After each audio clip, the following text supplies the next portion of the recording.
bagi lampu supaya dia menghala ke sana. Tapi mungkin dia tak dapat kawal laluan tu, menyebabkan dia hampir melanggar saya lah. Maksudnya saya di situ.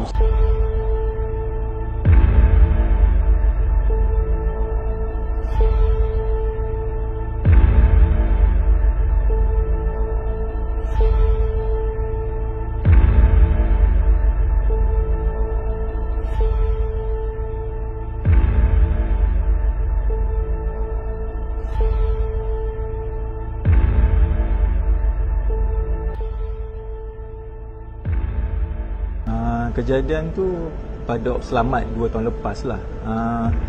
Itu malam terakhir kita nak operasi tu. Dia dapat satu panggilan dalam 11.30.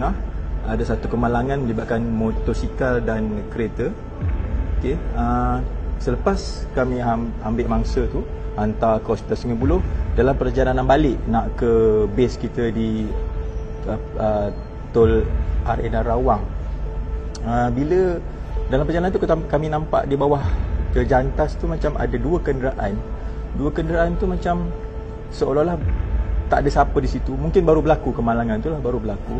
Jadi macam kami berhentilah. Biasa kita tengok pelik keadaan macam tu. Jadi kami berhenti dan kami waktu tu 4 anggota Pertahanan Awam dengan ambulans sekali. Bila kita dah sampai situ, kita tengok memang tak ada apa-apa lah. Mangsanya tak ada apa-apa, tak ada kemalangan apa-apa. Cuma kereta tu bertembung di lorong yang laju. Lorong laju tu memang berbahaya sebenarnya. Waktu tu kenderaan memang banyak sangat waktu tu. Kami kawal keadaan. Kami letakkan kon, kami ada yang pemantau cahaya tu, kami bagi laluan pada siapa-siapa yang hadir lalu kawasan tu lah. Waktu tu pun ambulans KKM, Kementerian Kesihatan pun dah sampai. Diorang pun dah ada. Lepas tu polis trafik pun dah ada. Okay? Bila kami sedang memberi laluan kepada inilah yang bawa kereta semua, sebab itu lorong laju sangat bahaya.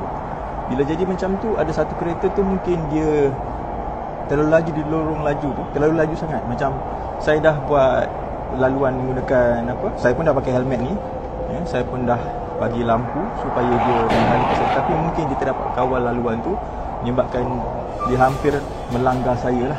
Maksudnya saya di situ, saya memberi laluan. Kalau saya tak ada pun memang lagi bahaya. Kalau saya tak ada lagi bahaya, mungkin menyebabkan kemalangan lagi teruk. Jadi mungkin orang tu nampak saya, jadi dia automatic brake dan bahagian belakang kereta tu tertumpu bahagian kereta yang situlah. Jadi maksudnya memang amat mengejutkan, Saya dapat merakam dalam kamera saya ni apa yang berlaku di waktu tu lah. Jadi maksud saya sangat terkejut, Tapi dalam keadaan macam tu kita bertenang lah, kita terpaksa bertenang. Dan saya cuba melihat bila dah berlanggar tu, alhamdulillah yang mangsa tu tidak ada apa-apa, cuma dia pening je lah. Dan dia macam panik.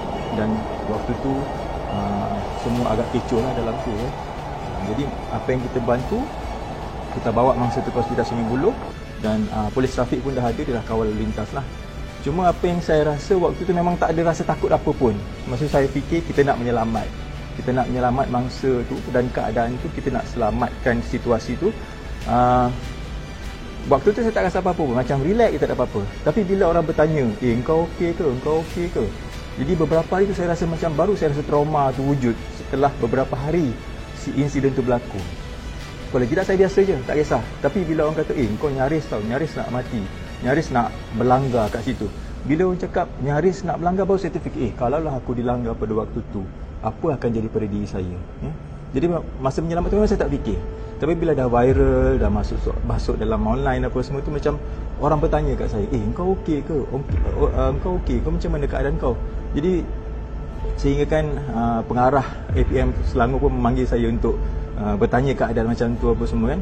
Kita dah ikut prosedur SOP yang sepatutnya kita dah ikut. Jadi kita tak perlu risau apa-apa lah.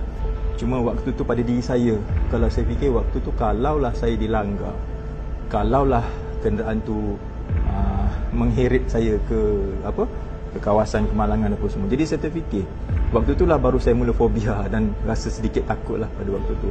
Tapi saya kuatkan semangat balik. Maksudnya saya fikir ini dah tugas saya, ini dah tanggungjawab saya sebagai anggota Pertahanan Awam yang membantu menyelamatkan mangsa, menyelamatkan keadaan situasi di situlah macam tu.